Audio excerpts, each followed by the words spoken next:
All right, ladies and gentlemen, welcome to the Studs podcast. This is Michael here on a disgusting Friday night. Rained all day long, but still got to make a great day out of it. We are here with three, not two, but three very special people here. First off, we got Mr. Keith. Keith, how you doing, man? Hey man, I'm doing all right. Hanging in there like everyone else. How are you doing today? Doing well, doing well. We got Louie from the bedroom. Louie, how you doing, man? Yeah, just a typical Friday night, like any other Friday night inside. No girls, typical Friday night for me. That's normal for you, huh? Yeah. Absolutely. Yeah, me too. Me too. And last but not least, very special person, special guest today. We got Keith's brother of Ket and Rick fame, Mr. Erik. Erik, how you doing, man? Doing good. How are you, Mike? I'm doing good. As you can tell, he does not have a webcam. Yeah. He's he's filming from parts unknown. Who knows what he's doing, where he is. But Erik is here to give his thoughts on our topic today, which is The Last Dance, the highly anticipated documentary that came out for Michael Jordan this past Sunday. It's really huge. I feel like I mean I'd probably still watch it too if there was sports going on, but I think just with everything going on right now, uh, it was more important to me because there's just nothing going on. There's no Yeah. sports. And so I was actually very excited for it to watch it. I never got to watch him, obviously. I was born after his heyday, but I think it definitely brings a spotlight back to him, to really see how everything was and how great that dynasty was. But also, as you can tell, and it seems like it's going to continue to get even worse, all the problems that were in that. So start off with Keith. Keith, what were your thoughts on the Last Dance and the first two episodes? Well, as you said before, I mean, I was born in '95, so by the time this came out, this was their '97, '98 season, I believe.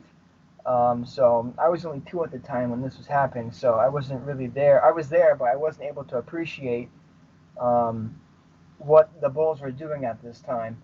Obviously, I believe Michael Jordan is the greatest player of all time in basketball, and I believe a lot of people think the same way I do. But I mean, it was really interesting to see, a good behind the scenes view of things. Me growing up, obviously people were huge on Michael Jordan. I mean, the guy's got his own shoe brand, and I think the last time I looked him up, he's got like a net worth of like 2 point something billion dollars.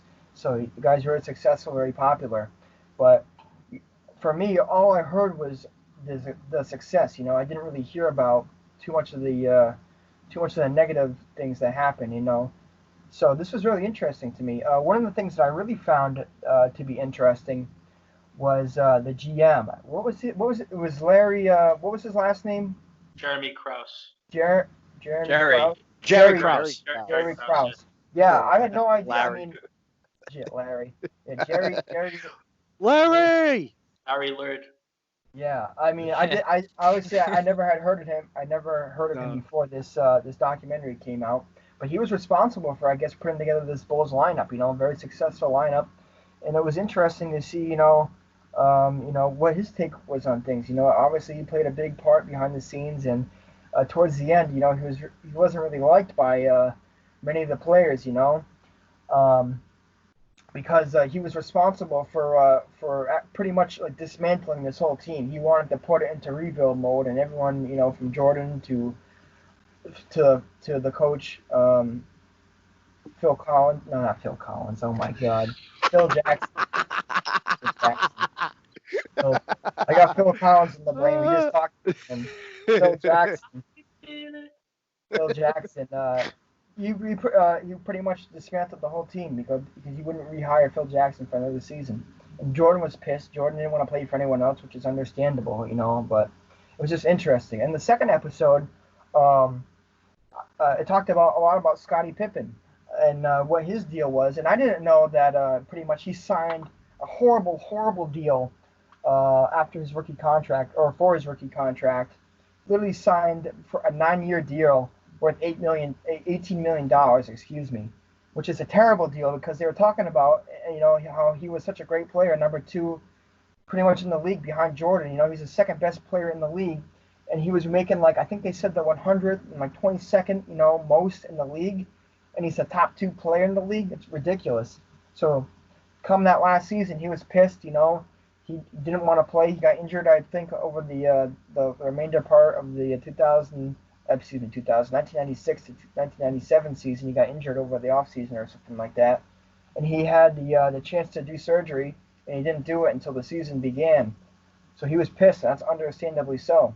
But I just thought all it was interesting, you know, because like I said earlier, you only see or you only hear about the good things, you know, and you don't really hear about the bad stuff. So I just thought the whole thing was very enlightening, and it was interesting. You know, I'm definitely going to be looking forward to the next 2 episodes they're going to be released this weekend.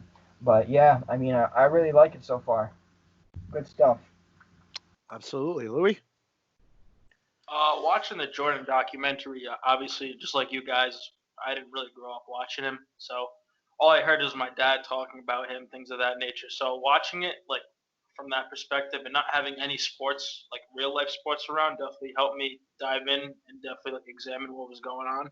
So watching the documentary, one thing that kind of shocked me was the respect Jordan had so early on from his peers, like Larry Bird, like Magic Johnson.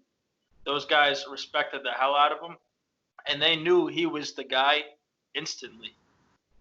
They instantly knew he was that dude. And honestly, like you could just see like the respect he earned from his teammates and Scotty himself too. But like a lot of like the friction I feel like is caused by Jerry Krause. I think he's one of the reasons why there was some friction on that team. I think he feels like he didn't get enough credit for putting that team together, which he deserves credit, don't get me wrong, but this is a players' league.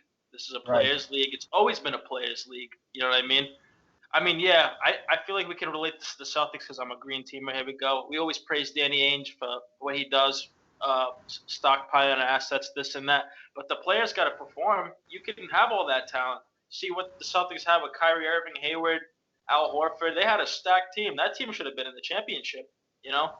But the players didn't, you know, mesh well. Coaching didn't mesh well. All those things fall in line. But luckily for Jerry Krause, he hit on the picks. He put good role players together. But he's only one part of that dynamic for the reason why the Bulls won championships.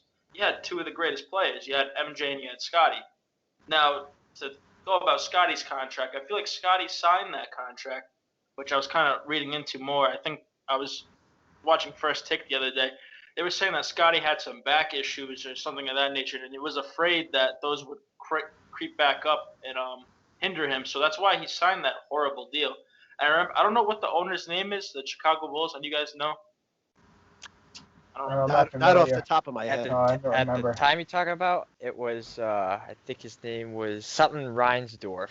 Yes, Jerry. Jerry Reinsdorf. Reinsdorf. That's Oh, what it's it was. Jerry, okay. Yeah. Yeah, so for him, I think he told Scotty, listen, I don't want you to sign this contract because if you sign this, I'm not restructuring.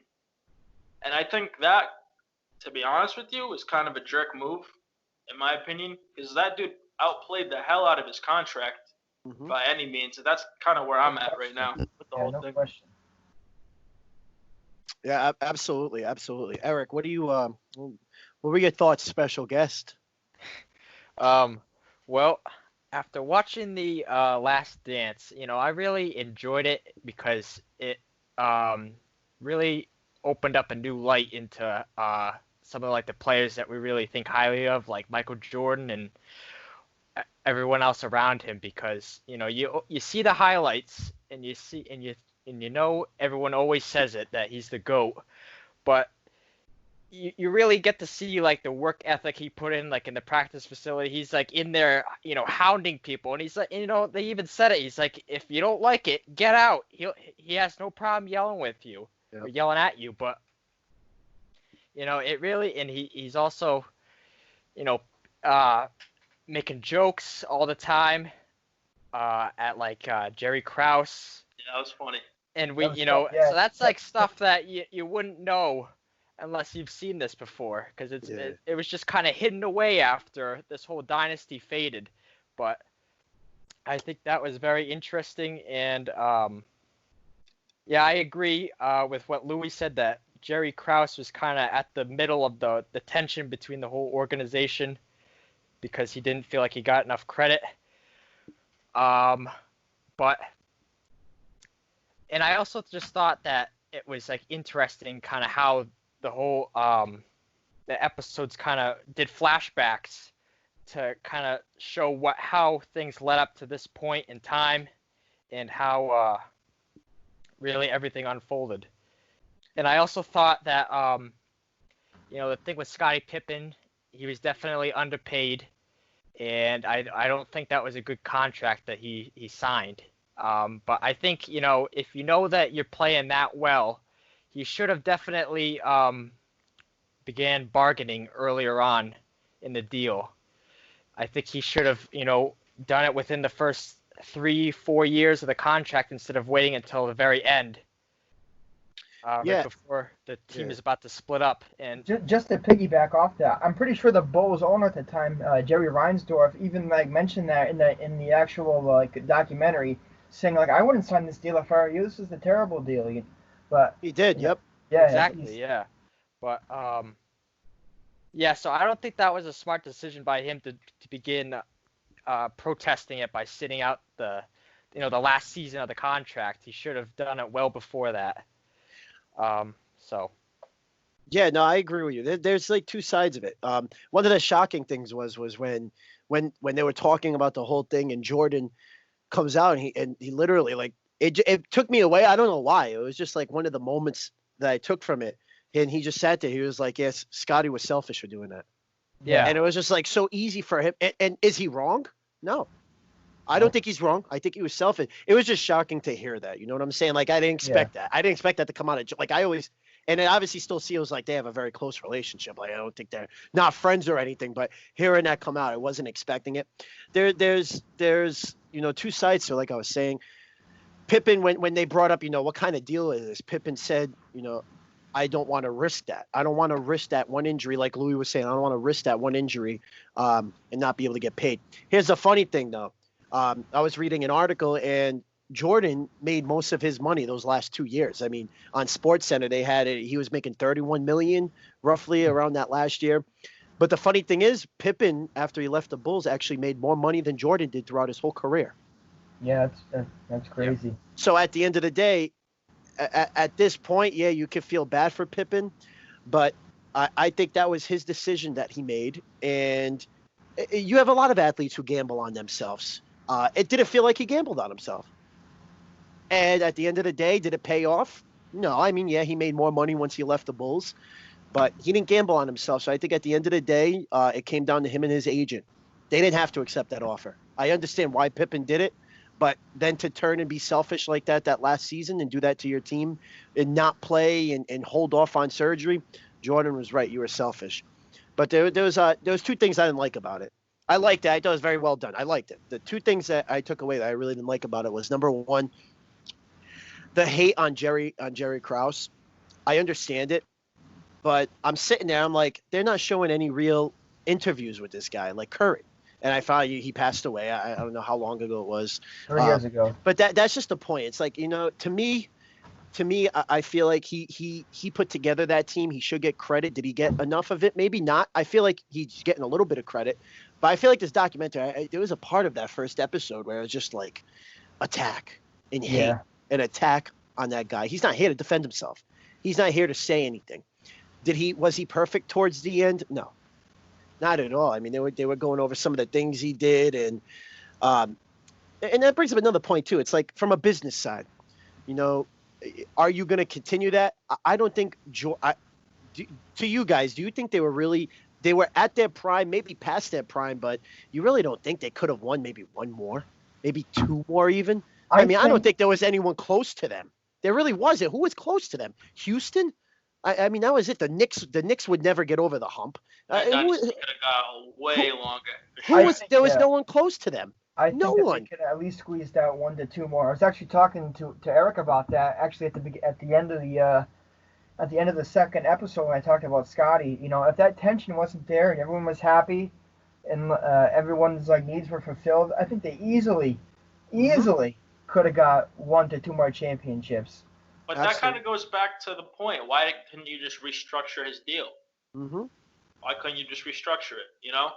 Just make him the second highest paid player on the team. You didn't have to boost him by that much. I mean, Yeah, that's the other side of it. They didn't offer him anything else. They saw how much he was playing, how good he was playing, how underpaid he was, and they did nothing for it. So there's two sides to that. I think at the end of the day, it's remotely Pippen's fault for taking that contract. Yeah, that was a bad deal. I can understand why he did it because he didn't want to risk, but they could have also. Now maybe there's rules that they can't do that. I don't know. I never thought restructure was. Yeah, I never thought restructuring was not allowed. That definitely is. So they could have definitely given him an extension or something. My second problem with it was, it's the documentary on that last season, the 97 season, and maybe they're just doing this to get more material so it lasts a little bit longer. But I honestly, I wasn't a big fan of the glimpses back into the past. I know it was talking about Jordan's growing up in I agree with North that. Carolina. I think doing that broke it up a little bit. You know what I mean? Like it made it not that it was hard to follow, but like they were telling a narrative and then they broke it up by like going back like I don't know 20 years. They're talking about like Jordan's childhood, which was fine. It was interesting, but I don't know. I think the way they did it made it like flow a little choppy. You know what I mean? Like they talked about like 10, 15 minutes about one thing and then they broke it up and went back. Like I said, and then and then after they go back to the flashback, then they start telling the story again. It's just like, why not do all that in like a prelude or something like that? You know what I mean? Or like one episode committed just to like the flashbacks and work your way up. Make it like a one cohesive story, like that just flows. You know what I mean? That'd be a lot better. There's plenty of Michael Jordan documentaries out there. We don't need to sit there and go through it again to watch him. We know he didn't make his varsity team that freshman or sophomore year, junior year. We know all that. We know he went to North Carolina. Some of the stuff I didn't know, like I didn't know he was, he played in the Olympics that year. I didn't know that, so that was interesting. But I don't think there really was. I really don't think there was a need for that. Like we're talking about that last year. That's true. Yeah. I don't need to sit. I can go watch. There's plenty of other documentaries about Michael Jordan. I can sit and watch about his past. Yeah, it just feels off. I think in a chronological sense, it just feels kind of off when they kind of go back and forth, like you said, Keith. And they're gonna do it again probably with Rodman. They're gonna go back to his playing days, his days with the Spurs and Pistons and Bad Boys and whatever. Like, I think it should just. I think all that stuff is important to how it leads up to the '97 season, but I felt they just dove in a little too much. I think that could have kind of been. We're seeing stuff like Erik said. We're seeing stuff that we never saw the behind the scenes of this guy, and that's the best footage. The best footage is him during that season. When he's in the locker room and he's like, oh, I bet you can't shoot hoops. We'd have to lower the hoop for you to the GM. And that was hysterical. Like, I want more of that. He was saying to him, he's like, hey, man, to Jerry Krause, he's like, hey, man, you still taking those pills to make you short and fat? That was hilarious. Yeah. Or he's asking him to do layups out there with them to warm up. Lower the hoop. I think I want more of that. And maybe that's to come. Maybe the last 5 episodes of it is going to be all that, like no past, like maybe that's why. I hope I look forward to that too. Yeah, that was my only. Overall, I think it was well done. I think it's great footage. It was very interesting to see all that because, like I said, I feel like I've never really got to see a behind the scenes of Michael Jordan, and you really get to see the hard worker he was, the goal oriented. Back to the point about how their dynasty could have run. The only really challenge I could have seen with them is. Maybe the Knicks in the playoff. Maybe the Pacers take a game or two from them. If anything, the only challenge I could really see from them was maybe the Lakers in the finals. What about the Spurs? That's it. And the Spurs too. The Spurs were coming on at that time. Yeah. Duncan. That is it. That's the only really, and that's all in the Western Conference. So they were easily probably going to make it through the East. Yeah. The Celtics weren't around. It was I think they could have easily made it to the finals. Could the Lakers have stolen one? Maybe, probably not. I think that dynasty could have lasted. And it wasn't like they were 42 years old. No. like these guys, I think could have played a couple more and possibly did it. But yeah, so that's my opinion on it. I guess I could see by a business side as to why he wanted to do it. why he wanted to get rid of them and rebuild so that he had a faster rebuild and he had continued success. But that obviously fell flat in his face because he didn't do well with that. Right. You go and draft Elton Brand, and you trade for Tyson Chandler, and you do all these things. So that fell flat on his face. I just think when you look at the landscape of the NBA at that time, they definitely could have had a couple more runs in that. Just one more quick thought. I don't know about you guys, but I had one thing in particular that really stood out to me that I thought was also kind of funny too. I think it was, I forget what season it was, if it was Jordan's sophomore season. I think it was a sophomore or rookie, but I'm pretty sure it was a sophomore.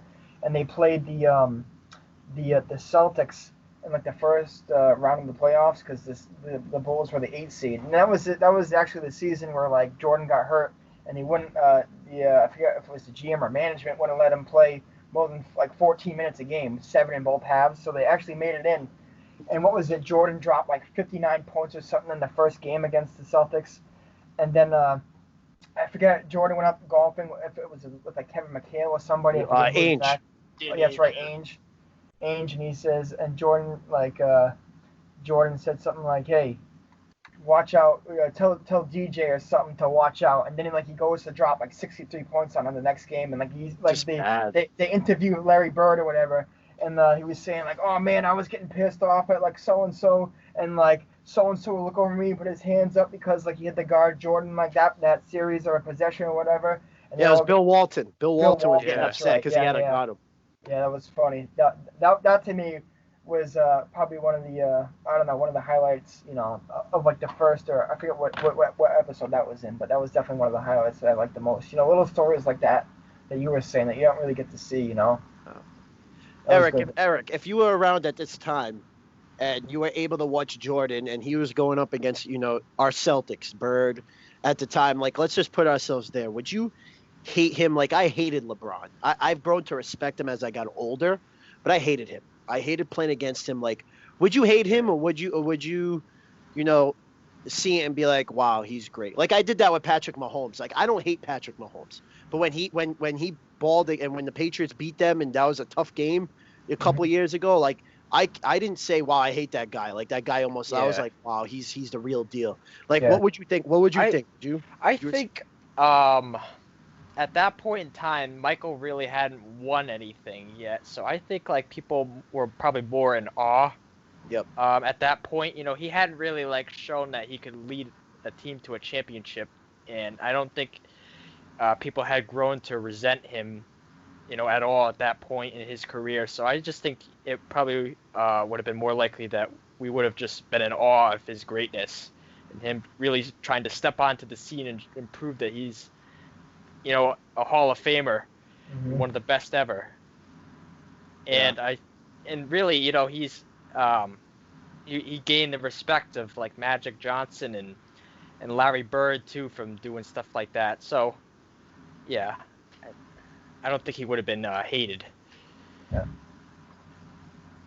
Yeah, I agree.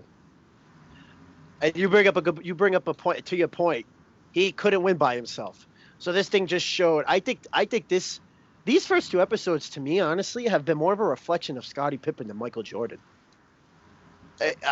To me, it just shows how number one underpaid Scottie Pippen was. But I think they also made an effort to show like, without Pippen, you're not winning this. Yeah, you ain't winning. Yeah, you're not winning. I think it shows the importance of Scottie Pippen in this. Yeah, I remember watching in one of the episodes like at the beginning of the 97-98 season. Jordan was struggling to lead the Bulls to victories. Exactly. Didn't they lose like 4 straight on the road or something like that? Yeah, yep. I think they really struggled to beat teams that were over 500. And I think one game in particular, they showed that Jordan had to drop 49 points just to beat, one of those teams over 500. I think it was. The worst team in the league. I'm pretty sure it was the worst team. I forget what team it was that they played. But it was literally the worst team in the league, I think. Struggled to beat them. And you could just see the frustration on his face, too, during the middle of the game. He was just getting angry at everyone else because, it was like a one-man team without Pippen. And before you guys continue, I just, when Jordan had retired those 2 years and Pippen was the lead guy, They went 55-27 that first year. 55-27. And then the second year that Jordan wasn't there, they went 47-35. So Pippen very much handled his own. And I hope they go over that. I wonder if they are. If they, I'm hoping they do in their flashbacks in the next couple episodes. Like, again, I think this is going to be more of an indictment on Pippen. Like, Pippen won without him. I'm not one. I'm sorry. He didn't win without him. He had a good record without him, and he led that team. Obviously, they didn't win anything. But I think this, at the end of the day, we're going to sit back and be like, wow, without Pippen. If you didn't think that already, I think you're going to think that. Like, Pippen, without him, you're not winning. Yeah, he is definitely one of the most underrated players of all time. My father used to tell me that, like, he was criminally underrated, and honestly, I think this documentary is going to bring that to light. I mean, you could put him in the top 20 all-time conversation. You could. You really could. I mean, you could make that argument. He's a champion. He's a winner. And I think for that case, you could definitely throw him in there. What I liked about MJ, I just his personality was just awesome. Like, you So compare him to charismatic. you compare him to any other like superstar. Like, people love LeBron, so they love comparing MJ and LeBron. I think MJ is just so much likable from the standpoint of it. He's just so real. He'll just give it to you the way it is. He'll tell you straight out, and he doesn't give a shit what you think about him. Yeah, that's right. That was another thing we talked about. I think I texted you that. It was like, I'm sitting there watching it, and he comes out at the end of the finals, and the last season, or the 96-97 season before the final season, he says, I don't know what's going to happen this offseason. It's up to them. We've been changing the culture. Like, he gave honest answers. Mhm. He was honest. That was the difference. Tom Brady, well, I'm just going to work hard and look forward to next year. Yeah, he dances around the question. Yeah, like Jordan was, like, he gave that. That was my other big takeaway from that. Just how honest they all were. And then you have a GOAT like Tom Brady, who's amazing, but he always beat around the bush with things. Even on the Howard Stern interview, he's still beating around the bush with things. Yeah. Like, Jordan gave it, and he's giving it to us honestly now.